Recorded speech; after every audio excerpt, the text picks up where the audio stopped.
Hello दोस्तों, आप देख रहे हैं सरोज भोजपुरी में आपका स्वागत है। आज बात करेंगे ट्रेंडिंग स्टार खेसारी लाल यादव के बारे में। खेसारी लाल यादव का डांस मूवी का जो टीजर आया था उसके बारे में बात करेंगे, और जब कब मूवी आएगा, कितना सिनेमा घर मिलेगा, उसके बारे में आज हम बात करने वाले। डांस मूवी सिनेमा घर में 7 फरवरी को रिलीज होगा। हम नहीं बोल रहे हैं, धीरज ठाकुर जी ने बोला हमको। देख लीजिए, हम झूठ नहीं बोलते हैं। सुबह सिनेमा को कब रिलीज कर रहे हैं और कितने स्क्रीन लगा सकते हैं? देखिए, अभी तक प्लान तो है 7 फरवरी का, पर ठीक है, अभी ठंडी के हिसाब से देखेंगे। 7 फरवरी तो अभी तक है, टेंटेटिव हमने रखा है।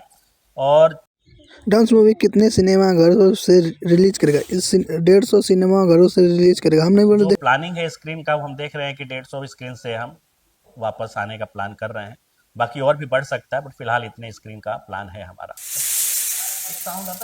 वीडियो कैसा लगा तो कमेंट करके बताइएगा, और सरोज भोजपुरी को सब्सक्राइब नहीं किए प्लीज़ सब्सक्राइब कर लीजिएगा।